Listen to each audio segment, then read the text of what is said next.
ও গুরু আরতি ধরো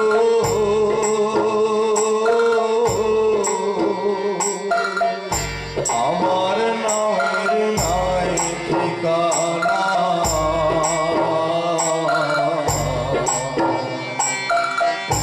জাগা পানে মন পড়ে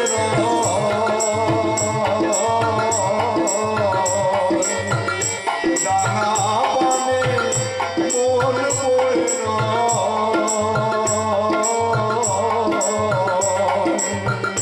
সে আর গানে ভাসতে চায় না। মাতৃপূজার আরাধনা শুরু হয়েছে ঘরে ঘরে মানুষের মনে, আকাশে বাতাসে। এই মাতৃপূজার এই যে আরাধনা, এই আরাধনার মূল কারণ মানুষের মধ্যে যে মাতৃশক্তি, এই শক্তির জাগরণ ঘটানো।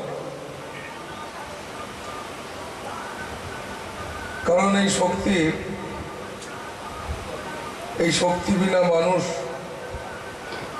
মানুষের হতে পারে না। কারণ মাই একমাত্র সেই প্রেম, মাই একমাত্র সেই শক্তি, যে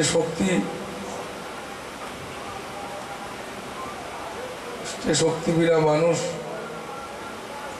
কিছুই করতে পারে না। তো এইরকম একটা শক্তি আমাদের মধ্যে, সেই সুর আছে। কিন্তু সেই সুর থেকে যখনই বিচ্যুত হয় মানুষ, বিস্ফুর হয়ে পড়ে, তৈরি হয় মানুষের মধ্যে অসুর নামক প্রবৃত্তি। এই অসুর নামক প্রবৃত্তি থেকে মানুষ ভাষাহীন একটা নিম্ন স্তরে পৌঁছে যায়, যেখানে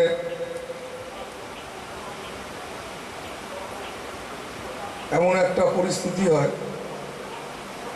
একটা সাপ বা একটা অন্যান্য জন্তু জানোয়ার কে দেখে তাদের চিনতে পারা যায়, বুঝতে পারা যায় তারা কি করবে। মানুষ সে রূপ ধরে যখন সেই পবিত্র সুর থেকে বিচ্যুত হয়ে গিয়ে এমন একটা পর্যায়ে পৌঁছে যায়, তখন সে যে কি করবে বুঝতে পারে না। মানে এত নিম্ন স্তরে পৌঁছে যায়, যেটা আজকে পৌঁছেছে। তোমরা কাগজ খুলবে এবং নিজেদেরকে নিজেরা প্রশ্ন করবে, দেখতে পাবে সেই মাতৃশক্তির যে মাতৃত্ব বোধ যেটা আমাদের সবার মধ্যে আছে, সেই বোধটাকে ভুলে কিরকম একটা বেসুর থেকে অসুরে পরিণত হয়েছে। যে অসুরত্ব, যে মা দুর্গা যে অসুরকে বধ করেছিলেন, তারও সেই অসুরের মধ্যে একটা মাতৃত্ব বোধ ছিল।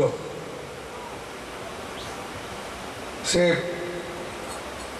শিশু থেকে মাতৃজাতিকে অশ্রদ্ধা করত না, সম্মান করত।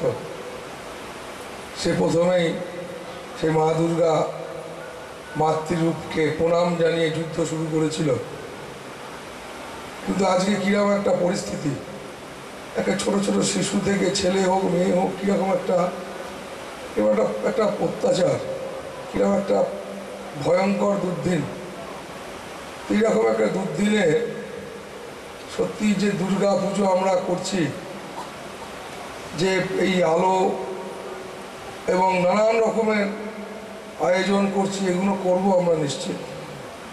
কিন্তু সবার আগে গুরুত্ব দেবো যে কি করে আমাদের এই মানসিক যে যে প্রবৃত্তি, এই প্রবৃত্তিগুলো কি করে, এই প্রবৃত্তিগুলোর থেকে কি করে নিজেরা নিজেদেরকে মুক্ত করতে পারি।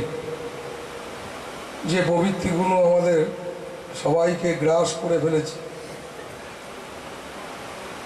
যেমনভাবে দেখবে তোমরা মোহ, মোহ একটা রোগ, মারাত্মক থেকে মারাত্মকতম ভয়ঙ্কর রোগ মোহ।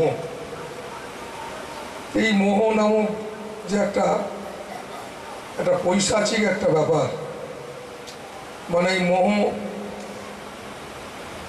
মোহর নানা রকম রূপ আছে।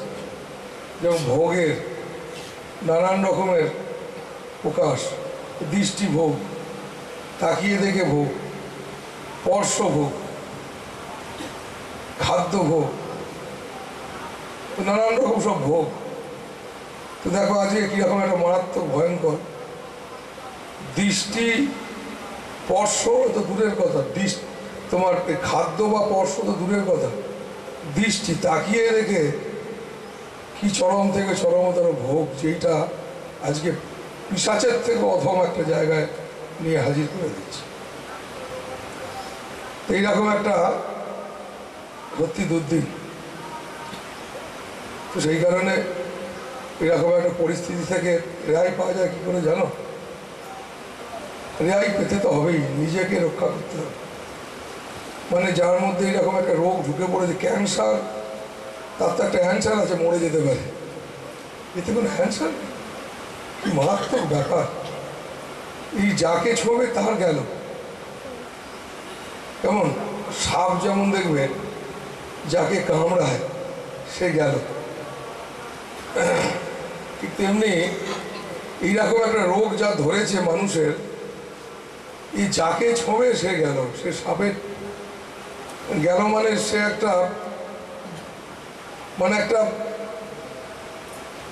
কিরম কষ্ট পেতে পেতে সে লোকটা জীবন কাটাবে, মরে যাবে না, কষ্ট পেতে পেতে জীবন কাটাবে। এইরকম একটা চরম দুর্দিন। আর এটাও তোমাদের বলি, পরিবর্তন কিন্তু হচ্ছে, জানো, একটু একটু করে পরিবর্তন হচ্ছে। এই পরিবর্তনগুলো ভালোর দিকে। কেউ বলবে ভয়ঙ্কর ক্ষতি, মানুষের ধ্বংস। আমি বলবো না ধ্বংস, ধ্বংস দিয়ে আমরা শুরু করিনি, তাই ধ্বংস নয়, পরিবর্তন, প্রাকৃতিক পরিবর্তন, মানসিক পরিবর্তন। সেই পরিবর্তন এসেছে অনেক দিন আগে, ধীরে ধীরে সেই পরিবর্তনের দিকে এগোচ্ছে। তো সেই পরিবর্তন বড়। যাই হোক বাবা মায়েরা, তো এইরকম একটা মানসিক রোগ আমাদের মধ্যে ঢুকে পড়েছে। তো কী করে এই রোগ থেকে বেরোনো যায়, সেটা একমাত্র রাস্তা হচ্ছে প্রার্থনা। প্রার্থনাই পারে এই রোগ থেকে নিজেকে মুক্ত করতে।